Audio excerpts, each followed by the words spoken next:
represijas upuru piemiņas nedēļā pēc Nacionālās neatkarības kustības ielūguma un Eduarda Berklau kunga laipni pavadīts, Rīgā uzturējās Klaida latvietis, kura daudzajiem zinātniskajiem grādiem vēsturē varētu pievienot viedīga latvieša apzīmējumu.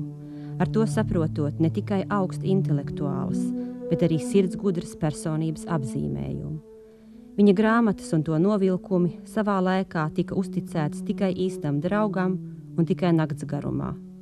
Uldis Ģērmanis, viens no tiem lielajiem padomijas ienaidniekiem vēl nesenajā pagātnē, un diezgan neērts arī šodien. Pa īstam brīvs cilvēks, vēstures doktors Uldis Ģērmanis, tikās ar savu tēva kolēģiem Nacionālajā teātrī, un pēc tam neateica mums sarunu izcilā latviešu aktiera Jāņa Ģērmaņa ģērbtuvē. Ja es atceros pareizi, tad šeit sēdēja pa kreisi viens otram pretī. Tie bija Rodrigo Kalniņš un Valšmits. Un pie nākošā bija pusē pa labi bija Tēvs un Teodors Podnieks, mūsu lielais komiķis. Tanī gadrobēs bieži ciemojos kā mazs puika, vai ne? Man bija laime augt tādā mākslinieku ģimenē. 3 māsas, vai ne, Auguste Brešmane, tā bija mana māte, Auguste Ģērmane, jā. Viņa dziedāja operas korī un ar mazākas lomas, alta lomas, vai ne? Un Alīs Brešmane bija aktrise šeit, un Milda operas primadonna, vai ne? Un es jau ar augu tā, mēs tūl dzīvojām viens otram Ģērmaņu un Brešmaņu ģimenes Štengeļu, vai ne? Tā kā es, kā mazs zēns skolnieks, vai ne, es ļoti daudz laika pavadīju pie Mildas arī, jo viņai bija meita Guna, māsits man, 1 gadu jaunāk par mani.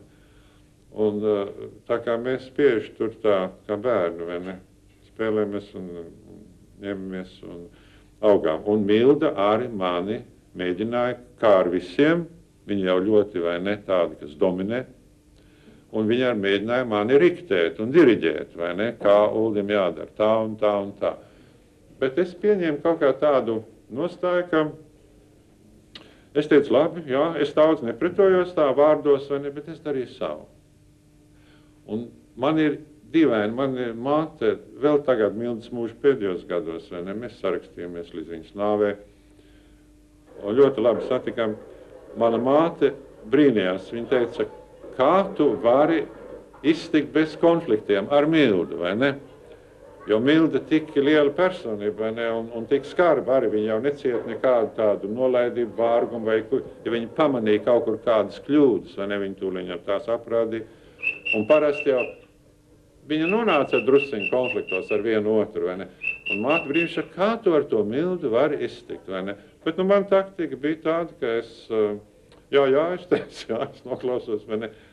Un bez tam varbūt ar tas, ka es biju vienīgais vīriešu kārtas pārstāv pēcnācējs Brešmaņa Ģērmaņa ģimenē, Mildai tas kaut kā arī bija tā, kaut kā tuvu pie sirds, kaut kā es zinu.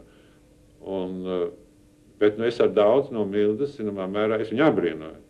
Viņas to ārkārtīgo gribas spēku, vai ne, to milzīgo darbu, ko viņa ielika. Ja? Vienalga, vai ne tā, ja jāizdara, tad viņi to izdarīja, vai ne? Un es tā padomāju, es domāju, ka man kādreiz ir bijis tāds darba sastrēgums, un kādreiz pagurs cilvēks, vai ne, nogurs ir, un es domāju, cik šausmīgi, un tā man nāk prātā, es saku, nē, es jau nevaru padoties, vai ne, ja es nāku no tādām ģimenēm, ja, no Brešmaņa, vai ne, tās Tēva un Ģērmaņa, vai ne, es domāju, ko Milda teiktu, vai ne, es tagad neizdarītu to un to un to, ne, tad jāizdara. Tā kā Milda man ir bijis arī tāds, zinām, tāds iedvesmas avots, tieši tādā ziņā, ka nedrīkst padoties, nedrīkst atstāt novārtā to, ko tu esi sācis, vai ne, un tas to jāmēģina izdarīt, ir cik labi iespējams. Un līdz ar to bija, ka es neuzdrošinājos nekad, ka es gāju ģimnāzijā un rīkoju skolas izrādes, un man aicināja arī piedalīties Es nekad neuzdrošinājos to darīt, jo es domāju, ja man kaut kas tur sametas un ja man neizdodas, tad es taču nevaru blamēt, kā teica toreiz, vai ne, savu tēvu vārdu. Vai ne? Savu tēvu es nekad nepiedalījos teātris, skolas, ne studentu teātros, izrādēs nekad. Tieši tāpēc, ka mans tēvs bija Jānis Ķermans. Sakiet, jūsu dēls, kā viņam jānes savu tēvu vārdu? Mans dēls ir Jānis Ķermans. Jā. Un viņš diemžēl nav mākslinieks, viņš ir biologs. Viņš izstudējis bioloģiju un fiziku. Un viņš strādā par skolotāju Stokholmas tautas augstskolā. Tagad. Bet tas vārds ir Jānis Ķermans. Un man meita ir Guna. Un viņa ir nosaukta tāpēc, ka Guna bija mana māsīca, Mildas Brehmana-Štengels meita. Un, tā sakot, viņas piemiņā es savu meitu nosaucu par Gunu. Jums ir arī mazbērni? Man ir mazbērni, jā. Man ir 4 mazbērni. 1 Mārtiņš, 1 Matīs, Beņāmiņš un Maira mazbērni. Pats ar Raini arī tikāties. Kādas ir jūsu atmiņas par Raini? Man bija gods iepazīties ar lielo dzejnieku, mans tēvs teātra foijē, vienā no Raina izrādēm. Nu, es varēju būt, es nezinu, vai es biju jau 1. pamatskolas klasē, varbūt, kaut apmēram tādā vecumā. Un Rainis jau bija ārkārtīgi laipns pret bērniem. Un viņš arī tagad tā mazliet aprunājas, viņš saka, aha, jaunais Ķermanis. Tad viņš jautāja, nu vai tad es arī būšu tāpat kā tēvs, liels mākslinieks, bet mazais Uldiņš toreiz galvenais man patika ārā puikām spārdīt bumbiņu. Un es ar godīgi Rainim atbildēju, ka es būšu sportists. Gribu būt, un Rainis pasmaidīja un teica, jā, arī sportā, viņš saka, arī labs sportists var daudz darīt Latvijas labā, vai ne pārstāvēt. Tā jums iznāca arī pārstāvēt Latviju sportā? Man iznāca, jā, vismaz 39. gadā, 8. pasaules studentu olimpiādē, man izdevās palīdzēt izcīnīt zelta medaļas volejbolā. Mēs 1. vietu izcīnījām, un mūsu himni izskanēja vēl Luja II stadionā pirms kara, vai ne? Mēs toreiz uzvarējām savā grupā Brazīliju un Franciju, un Igauņi uzvarēja savā 2. grupā, priekšgrupā, vai ne? Un finālā mēs uzvarējām Igauniju. Un tā bija, tā kā, zināmā mērā, teiksim, Raina to novēlējumu es savā ziņā izpildīju. Tās man ļoti daudz ir nozīmēs, tāpēc, ka viņš bija man tāds ceļvedis daudzajādās ziņā. Viņš ļoti interesējās pats par vēsturi, par politiku, un viņš man ar atturēsi no muļķībām daudzām. Es arī stāstīju agrāk. Nu, piemēram, kad par mums atspīdēja Staļina saulīti 40. gadā, es biju students, vēstures students pie studiju beigām. Tieši man bija valsts eksāmeni, tad ir laikā daži palikuši. Nu, un kā pieredze, kā Rīgas puika, mēs jau nevarējām iztikt bez zirgošanas. Tā mēs vienmēr, visu laiku, visu savu jaunību, mēs bijām paēduši vilkt viens otru bez zobu. Nu, un tad radās par spīti tam traģiskajām stāvokļiem, mēs jau turpinājām zirgoties dažādā veidā. Nu, un tad tēvs man stingri aprāja, viņš teica, puika, viņš saka, turi pievaldi savu nesmukos, savu nejauko muti, nevienam šeit tavas asprātības nav vajadzīgas. Un tu nekā nesaproti, ko nozīmē bolševiki. Un kas ir, vai ne? Un turi savu nejauko muti ciet. Un man tiešām jāpateicās, es arī tādu savaldījos drusku vairāk, vai ne tā. Bet, nu, Rīgā mēs bijām auguši tā, mēs nevarējām iztikt bez vēlna dzīšanas. Bija ļoti grūti uzreiz pārorienties, ka tā lieta ir pavisam citāda, drūma un nopietna, un tev pa katru vārdu jāatbild, vai ne? Un arī pēc tam, kad vācieši ienāca 41. gadā, 1. jūlijā, un daudzi vienu otru atkal tur aizskrēju brīvprātīgos un tā. Tēvs mani brīdināja. Tu tikai nedomā nekur skriet tagad. Mums nekur nav jāskrien. Nekur. Es arī nekur neskrēju. Un man izdevās arī izvairīties no tās skriešanas līdz 44. gada augustam, kad mani parāva vāciešu gaisā, ka nevarēja vairs nekā, vai koncentrācijas nometnē iet, vai ne, un karties, un jeb ļaut sev mobilizēt. Bet man izdevās iekārtoties, izcīnīties diezgan komiskā veidā, vai ne tā, kā vienmēr dzīvē gadās par karziņotāju, vai ne tā, iestāstīt vāciešiem, ka es esmu fantastisks publicists, vai ne, milzīgi. Kaut man vienīgais, ko es biju publicējis, bija ļoti īsts apcerējums Vēstures institūta žurnālā par Jelgavas Rīgas tirdzniecību 1690. gados. Tas bija vienīgais. Bet man izdevās tikt par to karziņotāju, kāpēc? Vienkārši tāpēc, lai paturētu kustības brīvību. Jo man nebija absolūti nekāda ilūzija par iznākumu. Un es biju nolēmis, vai ne, ka pēc kā doties, tā kā es biju iespiests vācu svārkos, un es domāju, līdz ar to, kad tēvs un skolotājs nepiedos tādu lietu, ja?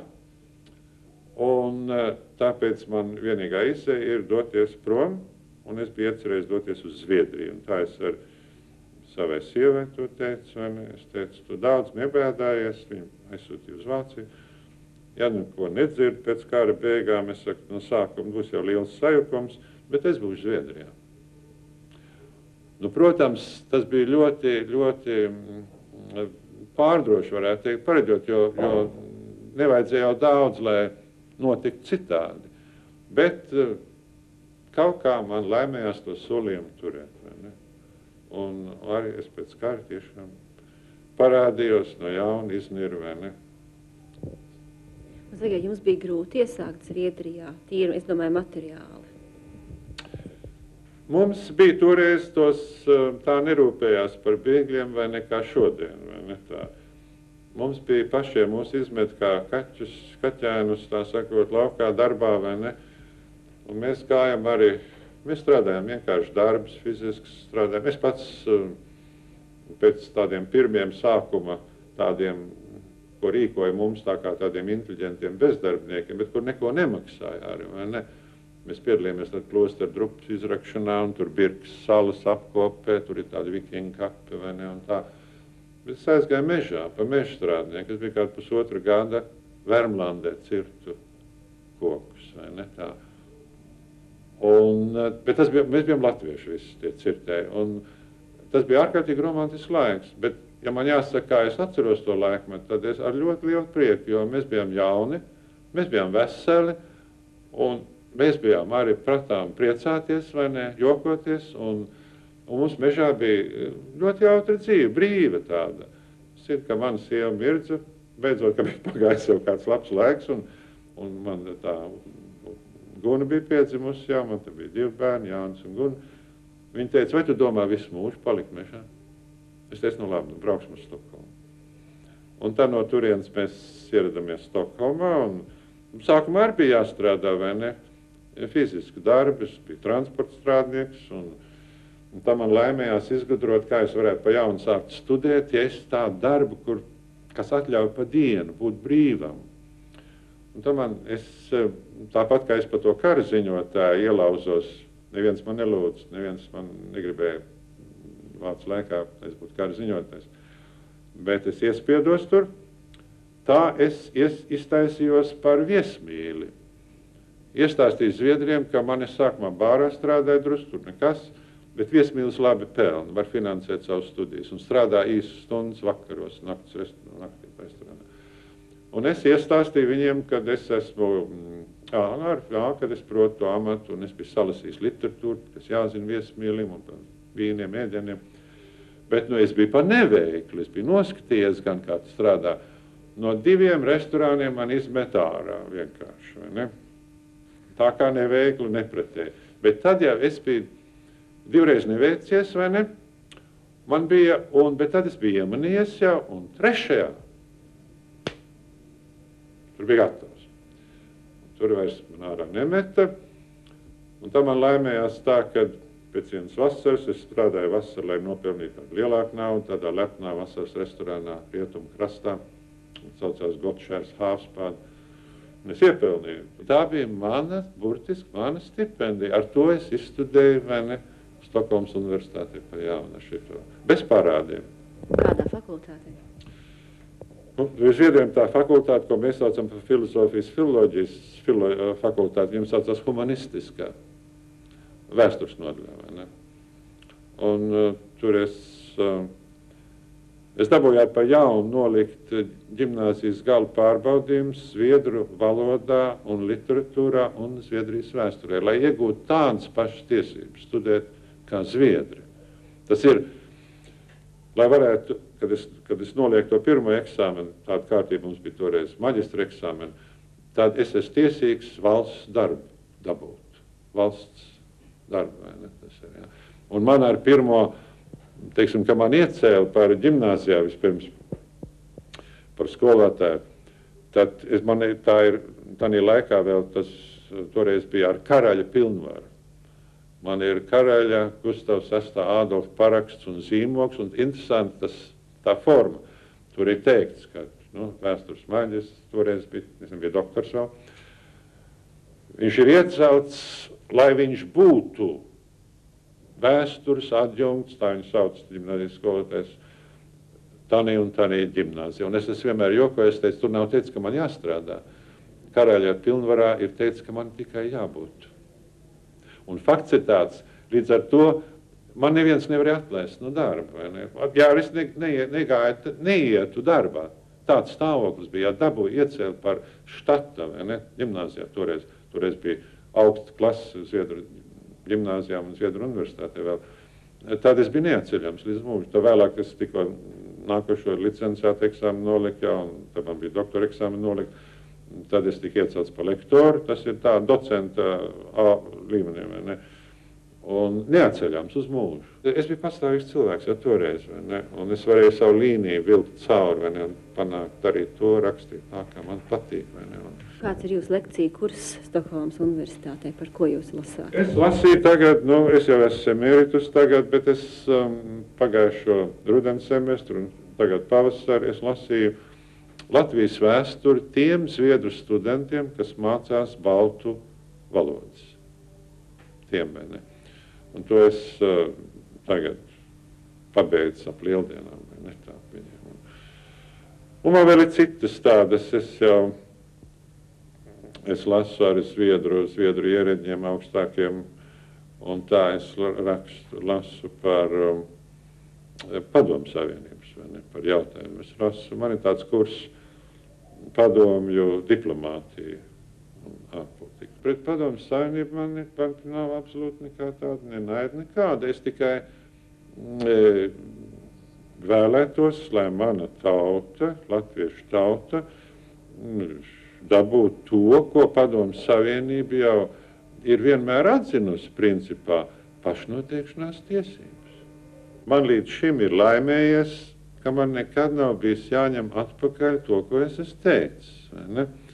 Es, piemēram, 88. gadā aprīlī es biju Kanādā un Toronto, un tur es nolasīju vairākus priekšlasījumus par aktuālo momentu. Un arī tie latvieši, vai ne, tur bija, un kas klausījās, viņi vēlējās dzirdēt tieši tā, kā jūs sakiet, bet kādas prognozes ir.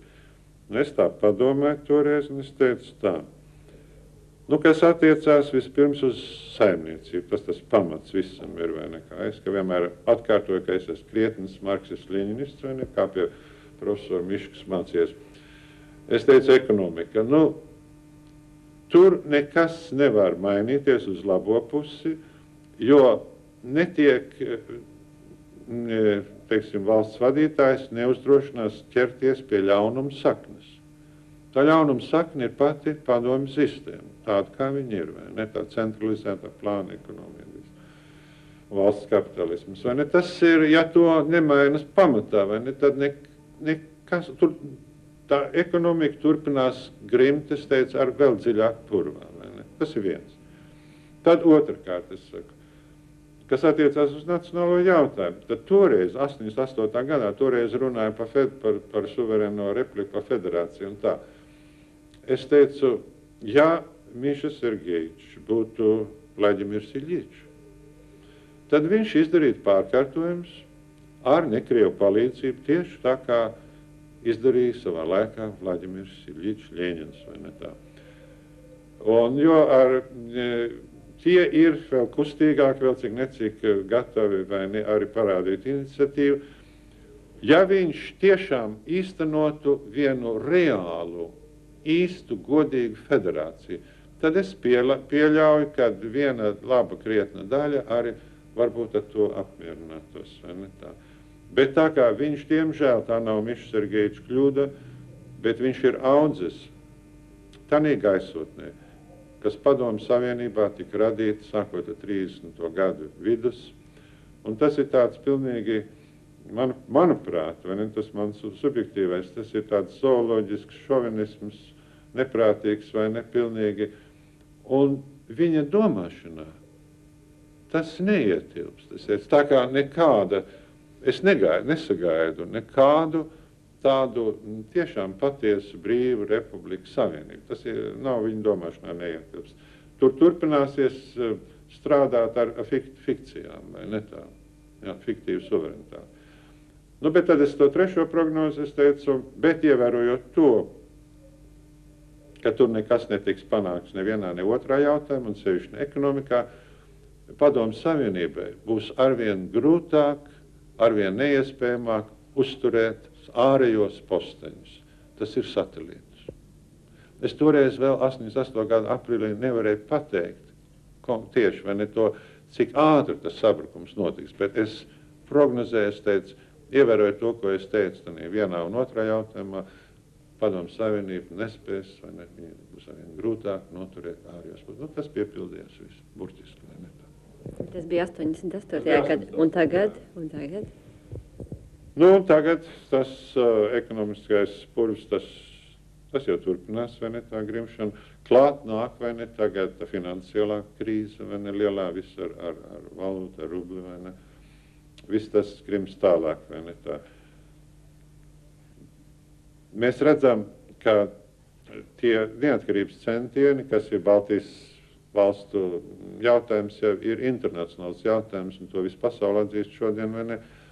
Bet ir ārkārtīgi grūti labot to Maskavas domāšanu, vai ne, arī Krievu domāšanu vispār, vai ne, jo tā tauta ir saindēta ar to propagandu, kas ir piekopta gadu desmitiem, vai ne. Tur gandrīz gribētu teikt ar Ļeņinu vārdiem tie, kas ierakstīti Apriļa tēzēs ir. Viņš saka, carisms maitāja, apspied, un nevien apspied arī Lielkrievu tautu, bet maitāja šo tautu, padarot to par citu tautu bendi. To jūs varat izlasīt Ļeņina Apriļa tēzēs, vai ne tā? Un viņi ir tikpat lielā tā tauta, ir maitāta arī visus tos 30, 40 un tā tālāk gadus, vai ne? Viss tā domāšana ir samaitāta. Lai tur uzaustu gaisma, vai ne tā, ja?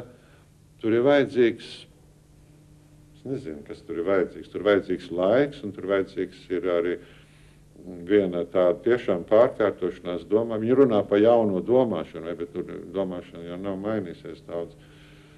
Tā kā katrā ziņā, turpināsies viena ļoti tāda sīkstā cīnīšanās, vai ne, un es domāju, ka tas iznākums atkarāsies no, ir vajadzīgi stipri nervi, izturība, neatlaidība un pacietība, lai tās lietas izkārtot. Jo, teiksim, tik daudz ir panācis, ka principā taču arī Padomju Savienības pašreizējā vadība, vai ne, ar Mišu Sergejiču priekšgalā un pāriem, viņi ir atzinuši, ka tā aneksija, kas notika sakarā ar Molotovu-Ribbentropu paktu un to govju andeli toreiz, ka tā bija noziedzīga un nelikumīga. Tas ir akceptēts. Manuprāt, tas ir liels panākums, vai ne tā? Bet, viņi saka, jā, bet pagājuši 50 gadi un tā, un mums ir viss, kas, vai ne, saistības dažādas un tā. Bet tas ir panākts, vai ne? Tikai, lai panāktu tagad tālāk to Jo Krievu tauta ir visu laiku mežonīgi aptaurēta ar tādu neprātīgu, šovinistisku propagandu, vai ne tā? Un maitātu, faktiski, žēl, vai ne? Tas tā ir. Un acīm redzot, ir vajadzīgs diezgan ilgs laiks, lai no tā, ko viņi paši ir atzinuši, lai izdarītu ar attiecīgos secinājumus, vai ne? Bet es katrā ziņā domāju, ka ir ļoti daudz, kas atkarās no baltiešiem pašiem, vai ne? Par to, cik jūs būsiet neatlaidīgi, pacietīgi, noteikti un izturīgi, vai ne? Un gudri savā, vai ne tā. Tas ir ārkārtīgi svarīgi. Pasaule skatās uz Baltiju šodien, vai ne tā. Un sagaida arī, vai ne? Un tāpēc mēs ārzemēs, mēs priecājamies par katru tādu pozitīvu sasniegumu un pozitīvu rīcību un skumstam par negatīvām parādībām, kas ir, vai ne? Ja? Un tādas, kuras arī var izskaidrot un saprast, ja? Kāpēc tas ir tā. Un sevišķi, ja cilvēki, mēs vēlētos vairāk idealismu Latvijā un arī Igaunijā. Un ja tā cilvēki, kas strādātu lietas labā, bet nevis personīgi īslaicīga ambīcija labā, vai ne, teiksim, neierauc sev kaut ko, vai ne tā, bet strādāt kopēji interešu labā. Jo ar laiku tas dod, es domāju, cilvēkam lielu apmierinājumu un gandarījumu, ja viņš, jo, teiksim, raut sev kaut ko iegūt īsi, kaut kā izcelties uz citu rēķinu vai kaut kā tā, gal galā tas nekādu gandarījumu, īstu gandarījumu nevar dot. Otrādi, vai ne, ja cilvēks kaut ko nesautīgi var dot savai sabiedrībai, tad ar laiku, vai ne, tas viņam ārkārtīgi atmaksājās, manuprāt, vai ne, tas ir ar viņam morālisks gandarījums un ar viņš no sabiedrības saņem atzinību, vai ne. Jo mēs vēlētos vairāk idealisma šeit. Ar jums es tiekos pirmo reizi ar cilvēku, kuram, manuprāt, dominē humora izjūta. Sakiet, vai tā ir tā, kas palīdz tur izdzīvot, un kas ir tā, kas palīdz arī ilgoties pēc šejienes? Es domāju, ka man atkal tad jāatgriežas pie Raiņa. Raiņā piezīmēs, ja, ko viņš šo tad rakstīja. Vienā vietā viņš atzīmē tā, viņš saka, humora spēja un humora izjūta savā dzīvē un kultūrā, kāda sabiedrība sasniedz tikai savā augstākā attīstības pakāpē. Alu cilvēkam nav humora, kas ar unguri iznāk no alas, vai ne, viņš rūdz, vai ne tā, mežonim arī nav humora, vai ne. Un saglabāt, tas ir viens no maniem tādiem mērķiem bijis, un par to es esmu tādā virzienā strādājis, saglabāt spēju pasmieties pašam par sevi, ja? Es tā pats smējos, ka es tagad jums stāstīju, kā es centos kļūt par viesi, ka man divreiz izsvied ārā, kā neprašu vai ne, un kamēr tur jau bija humors. Es mēģināju cīnīties, kamēr trešoreiz. Bet spēju pasmieties arī pašam par sevi un arī, protams, par negatīvām parādībām un par varmākām un tā tālāk. Ja to spēja saglabāt cilvēks, tad viņi neviens nevar satriekt. Man vienreiz autobusā braucot Stokholmā, es satieku dzejnieci, mums tāda Anna Dagda. Es nezinu, vai jūs esat dzirdējis. Nebija slikti dzejnieci. Bet viņi kādreiz saņēma tādu nepelnītu kritiku 3 sākuma gados, apvainojās kaut kā, viņi pārtrauc rakstīt. Un tāda mūžīgi skumjā dzejnieci, vai ne? Un mēs satiekamies autobusā, viņš saka, un es tā sasmēļu, es saku, Daļā dzejnieci. Ķērmaņkungs, viņš teica, tas tā ir bezskaunība, kā jūs varat būt tik priecīgs vienmēr. Un es tai Annai atbildēju, es teicu, nu redzat, es saku tā, manas tautas bēdas un zemes bēdas, tās ir tik lielas, ka es viņas nespēju, es nevaru izbēdāt viņas, vai ne? Nav manos spēkos izbēdāt.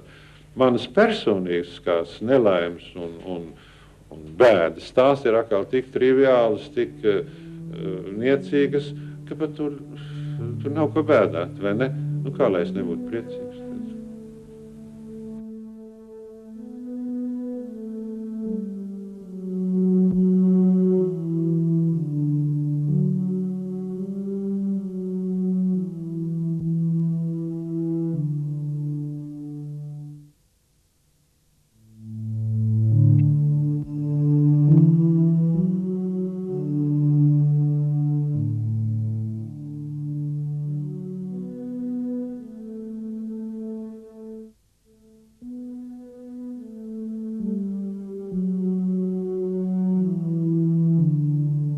Es nejūtu nekādu naidu pret cilvēkiem, lai Dievs pasargā no naidu, vai ne tā, vai no, es neesmu vēlējies nevienam atriepties, vai ne.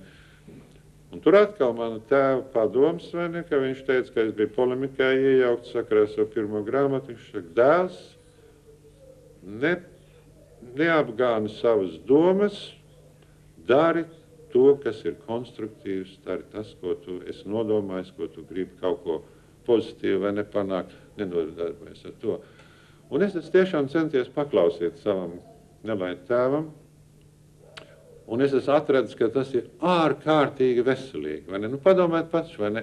Labi, jums uzbrūk kāds, vai jūs aizskar, vai tā apvainos, bet Dieva puses neturēt, neapgrūtināt savas domas, neiet apkārt, vai ne tā dusmīgs, un tagad domāt, kā es varētu tā darīt tam, vai ne, un kāpēc tā darīt, vai ne? Gan jau viņš pats izraks pats, un tā ir parasti ir, pats viņš sev bedri izraks, vai ne tā. Un, ja viņš turpinās tādā kaut kādā nešķīstā garā tas cilvēks darboties, vai ne, tur nav ko laika tērēt, vai ne, bet tādā vietā pasmieties, un es zinu, ka uz mani ir viens otrs dusmīgs, un tā, bet es nezinu pat, ja man godīgi jāsaka,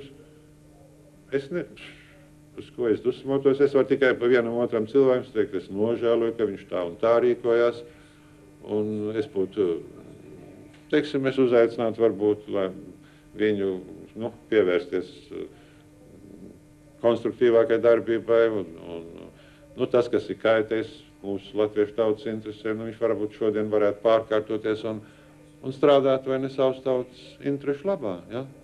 Un tik daudz. Kārt taču viņi nav jākār, vai ne? Iedod, labi, ja viņš maiti bijis galīgs, varbūt nevar likt viņu uzticēties pavisam atbild, liec viņu pie kādiem vieglākiem darbiem, lai viņš kārto papīrus vai kā vai ko, un visādi darbi ir, vai ne, dod viņam. Bet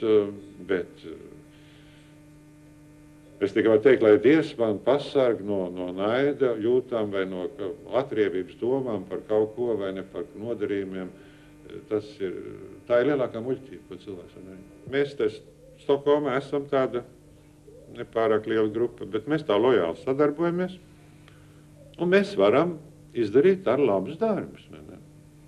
Kas ir šajā grupā no mums zināmiem arī latviešu māksliniekiem? Kas ir mums? Mēs strādājam, piemēram, man tie tuvākie draugi, vai ne, tur ir Vilnis Zaļkauns, Agnes Balonis, vai ne, man labs draugs, vai ne, un tur arī no Līs Švāba ir, vai ne, un tagad ar Andri Eglīti mēs ar labi satiekam un sastrādājam, un tā lojāli, vai ne, un mēs varam, piemēram, grāmatas izdot, ir pagrūti izdot rimdā grāmatas. Tautieši ir stipri noslaukti tagad sakarā ar tautas diplomātiju un palīdzību dzimtenē. Helmārs Rudzīts man atrakstīja ģērnakums, viņš saka, tagad jāiesaldē grāmatu izdošanu, vai ne? Tagad tautieši izpumpēti, vai ne, un tā, bet mēs Stokholmā turpinām izdot. Un Helmārs vienreiz prasīja, viņš teica, kā jūs varat Stokholmā izdot grāmatu? Es teicu, Rudzīškungs, nekāda problēma. Labā sadarbībā, katrs kaut ko upurē, ja, laiku, naudu, darbu, grāmatā. Tā mēs esam varējuši strādāt. Nav tiesa, ka latvieši, kā es teicu, ir ķildīgi un nesadarīgi. Mēs varam sadarboties. Mēs varam sastrādāt un padarīt. Un arī lietas labā, tā nevis, lai izsist pats sev kādu kapitālu, vai ne? Bet, lai lietas labā to izdarīt. Un tas ieguvums ir liels, vai ne? Tā ir tas gandarījums, ka kaut kas pozitīvs paveikts. Un tas ir vairāk. Cilvēks nedzīvo no mājas vien, vai ne? Kā tas ģērmans var tā braukāt pa pasauli, runāt, rakstīt, ko viņš iedomājas un tā, kas to finansē visu un tā, tātad katrā ziņā viņš ir speciālo dienestu aģents, kā CIP vai ne aģents vai kaut kas un tā. Un man tas šausmīgi uzjautrina, jo es domāju, cilvēki pieraduši šeit vai ne, te pavēlt neviens neko nedara un te jau vajag būt kādam priekšniekam un saimniekam. Es tā vienreiz vienam no Rīgas, no tiem čomiņiem teicu, kā jūs domājat, es saku, mēs aizbraucām no Latvijas, mēs pazaudējām savu tēvu zemi. Tas ir milzīgs zaudējums. Un svešā zemē, vai ne? Bet mēs ieguvām iespēju brīvi domāt, brīvi runāt, brīvi rakstīt. Kā mēs aizbraucam tieši tāpēc, lai izbēgtu no saimnieka. Staļins sauca par saimnieku. Kāpēc jūs domājat, ka lai mēs šeit ārzemēs sev sagādātu, jeb sameklētu jaunu saimnieku? Ja? Bet tā domāšana laikam tik tālu nesniedzas šeit, vai ne? Es kādreiz domāju, vai viņi tiešām tic, ka mums ir kādi saimnieki, ka mēs stādājam kādas svešas valsts, vai ne, organizācijas, izpētes organizācijas labā vai kā. Reizēm es domāju, varbūt viņi tiešām ir tādi muļķi, jo viņi ir auguši paši un paši viņi strādā saimniekam. Viņi domā, ka ar mums. Bet mēs jau aizbraucam, lai nebūtu saimnieki, lai mums nebūtu saimnieks. Un Uldim Ģērmanim nekad nav bijis saimnieks vajadzīgs. Ne? Un man nav bijuši, kā es teicu, nekādas ambīcijas, ne pret godiem, bet man ir viena. Katram ir savu godu, kā arī, protams, vai mērķis. Un man ir viena diezgan liela. Es esmu vēlējies ietekmēt sabiedrisko domu. Tas ir viss. Es domāju, tas ir diezgan daudz, varbūt, ja? Bet tas ir fakts, un es to nenoliedzu. Jo man ir ārkārtīgi, kas man visvairāk ir apvainojis un kaitinājis, ir, ja es redzu, kaut kur parādās mūsu tautas vientiesība, ka viņi ļauj izmantot sevi svešām, nešķīstām varām, nešķīst mērķu labā, vai ne? Tas man ir tracinājis līdz pēdējām, tāpēc ar romānu es rakstīju Pakāpjas turnē. Tur ir ārkārtīgi asa kritika pret vāciešiem iekšā, vai nacistisko režimu. Un viss, vai ne? Un ja es kaut ko, ja gribētu tā īsi teikt, ko Ulds Ģermanis ir darījis visus tos garos gadus svešumā, es atbildētu tā, es saku, ka viņš ir mēģinājis apkarot vientiesību. Mēģinājis. Zinādams, vai ne, kā muļķībai nav ne gala, ne malas. Gudrībai ir robeža, vai ne? Cilvēka gudrība ir ierobežot. Mēs varam sasniegt vienu zinām, vai ne, teiksim, zināšanu līmeni un atziņas, bet tur ir robeža, bet muļķībai nav. Galīgi nav robeža. Tā ir neaprobežot, vai ne? Un, protams, es neiedomājos, ka es varu likvidēt vientiesību un muļķību, vai ne, mūsu sabiedrībā, bet es zinu, ka es varu, un tas pierādījies, ierobežot zināmā mērā, lai neizdarītu lielākas muļķības vēl. Un izglābt, jo viena daļa cilvēku, starp galīgi muļķi un prātīgi cilvēki ir vēl vesela rinda, tāda ir grupa pa vidu, ir, vai ne, kas svārstās un kas var būt, kurus jau var apgaismot, vai ne, tad viņus var izglābt no lielākām muļķībām, vai ne, no lielākas vientiesības un tā tālāk. Un es centies tādā virzienā strādāt, vai ne. Tā vientiesība izriet, bieži vien tās ir sekas, tas nav cēlonis tā vientiesība, bet tas ir tas, ka cilvēki negrib skatīties uz lietām tā kā tās lietas ir, vai ne? Bet viņi labāk vēlas redzēt lietas tā, sabiedriski norises, vai ne, kā tām vajadzētu būt, pēc viņu vēlmēm. Es kādreiz agrāk jaunos gados nesapratu to. Es biju pārliecināts, ka es biju racionāli audzināts ļoti no savu tēvu, un ar skolām man bija labi skolotāji, kas vienmēr uzsver to loģisku domāšanu, tā vai ne. Un es biju kaut kā jauns cilvēks nepiedzīvojis, tā domāju, cilvēki jau vismā rīkojās, tomēr vadās no saprāta, ja? Pilnīgi aplam. Vairums cilvēku nevadās no saprāta, vadās no jūtām un no vēlmēm. Tur ir tās, vai ne. Un sekas līdz ar to rodās tās vientiesīgās izdarības. Tāpēc, ka cilvēki vēlas saskatīt sabiedriskās norisēs, attīstībā to, ko viņi vēlētos, lai tas tā būtu. Kaut tas tā nav, vai ne? Un tad notiek vientiesīgas izrīcības līdz ar to, vai ne? Tas sekas tā. Es varu rakstīt, es varu dziedāt eņģeļu balsīs, vai ne tā? Mani mīļie tautieši, vai ne, viena daļa, vai ne. Nemaz otrādi viņi noskaitīsies un dusmīgi būs, jo tāpēc, ka tas, ko es viņiem nolieku priekšā, analizēs un loģiski visu pierādīs un secinājis, tas neatbilst viņu vēlmēm. Ja? Viņš nevēlas to. Un tikai lēnām es sapratu, ka viņi nebūs visi par to priecīgi vai pateicīgi, bet viņi būs dusmīgi par to. Jo es esmu izjaucis viņu ilūzijas un viņu iracionālās domāšanu un vēlmu domāšanu, vai ne? Un vajadzēja zināmam laikam paiet šodien, man tā lieta pilnīgi skaidri, vai ne? Es nemaz negaidu nekādu atzinību, neko, vai ne? Jo es zinu, ka man bija ar tādu naivu uzskatu, es domāju tā, ja pierādīsies, ka tas, ko Uldis Ģermanis saka, vai ne? Piemēram, es kara laikā glājas, taču klusām propagandē par to, ka nāks jauna okupācija, vai ne? Kad karš nekāda iejaukšanās no rietumiem nebūs, vai ne? Un būs. Es ar brīdināju cilvēks Liepājā sarunās par to, es rēķināties ar to, vai ne? Un pats gatavojos tikai tam, vai ne? Un, kad mēs atbraucam Zviedrijā, vai ne? Es daudz runāju, ka, teiksim, drīz jauns konflikts būs, mēs brauksim mājās un tā tālāk. Es nekur jūs nebrauksiet. Nekāds karš nesāksies. Tā paudze, kas ir bijusi vienā lielā karā, tā nekad neies jaunā. Ja? Nekāda. Mums jānodzīvo mūsu mūžu trimdā, vai ne? Bet mēs varam strādāt tālāk savus tautas interešu labā, tālākajā nākotnē, vai ne? Ja? Tas nebija populāri. Bet es biju iedomājies, es biju toreiz jauns un dedzīgs. Un es domāju tā, tagad, bet pierādies, ka man bija taisnība, ja? Es domāju, tagad man bija taisnība Kurzemē. Man bija taisnība atbraucot uz Zviedriju. Tātad man tautieši zina, vai ne? Viss, ko es esmu rakstījis par to, tas ir pareizi, ja? Un es biju iedomājies savā, jo man tās ambīcija, kā es teicu, tas ir grēks, varbūt arī, vai ne? Iedomīties, gribēju ietekmēt sabiedrisko domu. Es domāju, tagad, viņi uzticēsies, vai ne? Ja Uldis Ģermanis kaut ko saka, tad tam var ticēt, jo viņš nerunā muļķības, tad viņš ir krietni padomājis, vai ne? Pilnīgi aplam. Pilnīgi aplam. Gluži otrādi, tas kaitina cilvēks, un tas kaitina man tautieši ar trimdā, vai ne? Šodien vēl, vai ne? Un es esmu mēģinājis teikt, pasakiet man, parādiet man kaut ko no maniem rakstiem, no sākuma, kopš es sāku rakstīt kara laikā, vai ne? Parādiet kaut kādas muļķības, kas ir sarakstītas. Parādiet man. Nav. Bet tas nemaz nav palīdzējis, teiksim, vairot vai, teiksim, Ģermaņa to uzticamību man vai prestižu, vai ne?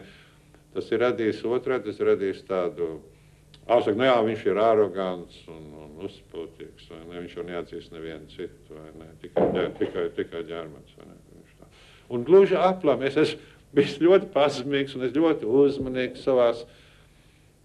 Man, piemēram, tas komiskais ir faktiski, es domāju, ka Zviedru no atbildīgās aprindas, kas ir valdības un līmenī, vai ne, un tā, ka viņi vairāk klausās uz mani nekā man tautieši. No kā tu smelies, lai varētu uzrakstīt tik dziļi un tik patiesi, kā tu raksti? No kurienes tu ņem šo materiālu, kā tu kontaktūri ar Latviju?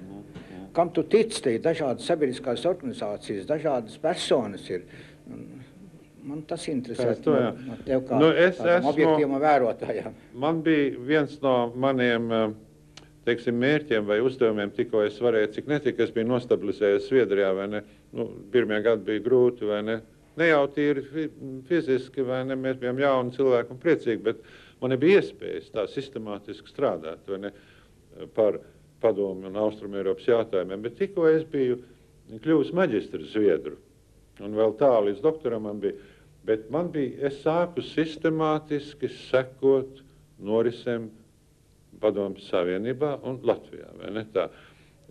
Es visu iespējamo literatūru, kas bija iegūstama, arī visas ziņas, vai ne, ar tīri personiskiem kontaktiem, es izmantoju katru iespējamību, arī, piemēram, padomu propagandu, ko mums piespēlēja, tas bija Kultkom darbs, vai ne, tas dzimtenes balss un tā, kur tautieši Amerikā no sākuma dedzināja to laikrakstu. Es ārprāts, tik interesants laikraksts, ja? Un es vācu atkal. Man izdevās savākt pilns komplekts, tagad, piemēram, Karaliskā bibliotēkā var dabūt dzimtenes balss no sākuma laikiem, kad viņi vēl sauc par atgriešanos dzimtenē, līdz 67. gadam. Tad viņi varēja atklāt dabūt ar Rīgā, vai ne, tā viņi kļuva mazāk interesanta. Viņa bija interesantāk, kad jūs nevarējāt dabūt lasīt, tā viņa bija interesantāk tā avīze. Un es ar ārkārtīgi interesi sekojos un to reģistrējos, kas tur, un tas ir viens, vai ne, bet arī citu literatūru, kas parādījās, dokumentu publikācijas, vai ne, par lietām un tā. Es mēģināju sistemātiski sekot, un tas ir vilcies tagad no gadu desmitiem, vai ne tā. Un līdz ar to man ir lēnām veidojušies arī, vai ne tā, es ierīkojos pats tādu savu privātu arhīvu esmu, vai ne, Man kādreiz, ka man ciemojās no Latvijas ar agrākos laikos, ka brauc emisāri šādi tādi, un tā. Un pa tevi, un tā, Rīgā mums zināms tas un tas. Un te es ņem parādus, ka man tur aiz rakstam galds stāv vesela rinda, tāds liels kartons, kastes, smuks, sarkans, tumšs sarkans. Es saku, tur ir mans arhīvs. Es saku, tur ir dosie iekšā, visi. Par jums, visiem. Un tad cilvēks vienreiz teica, pamanā arī. Es teicu, jā, tu gribi redzēt. Bet tur ir viss. Ja? Es tiešām no sirds vēlētos, ja es varētu, es teicu, man tās lielās ambīcijas ir ietekmēt sabiedrisku domu. Tas ir, es atzīstu. Vainīgs, atzīstos. Ja. Pārējais, vai ne, jūs man nevariet nekā, jūs piedāvāt man amatus un godus, medaļas, klunkurus, tas man pilnīgi vienaldzīgi. Nekad neesmu centies. Organi bija nāvi grūti saprast šito lietu. Viņi domāja, ka es skatojos, es Bruno Kalniņu pēcnācējs internacionāli. Nekad prātā nav nācis. Nekad neesmu bijis. Bet ietekmēt sabiedrisku domu. Un ja es varētu, vai ne, šito, cik es bijis, ja varētu jums šito, tā palīdzēt, vai ne, to iekalt kādu, mēģiniet, jo latviešu tautai viena no pozitīvām īpašībām no seniem laikiem ir spēja smaidīt, spēja smīnēt, vai ne, to ir novērojuši Klaušu laikos ārzemju ceļotāji. Ir vienā aprakstā, kur tā, drusciņi varbūt vulgārā veidā viņš saka, latviešu zemnieks, domā, ka viņš ir Livonijā vidzemē nospiests ļoti, viņš saka. Bet vai paklausīties, ko viņi domā un kā viņi runā par kungiem. Un tā viņš kā citē, ka latviešu zemnieks saka tā, runā kungs, mana dirsa klausās. Jā, vai ne? Jā, runā, man dirsa klausās. Un kā no šitā varētu, vai ne, pēc iespējas jums, vai ne, un ka jūs variet par šitām visām cūcībām un neķītrībām smieties un pasmaidīt un izsmiet arī un paironizēt, vai ne, pret to nav ieroču. Tad arī pat, vai neviens varmāk, viņš jūtās nespēcīgs, vai ne? Jā, ja jūs esiet apvainot, jūtasiet, vai arī žēlojaties, vai gaudojiet, vai ne, un nikni kaut kā, redz, vai ne, jā, viņi tur tā, vai ne. Bet ja redz, ka smēj, tas atņem visu, atbruņo, vai ne. Šausmīgs ierocis. Tas visasākais ierocis, kāds ir.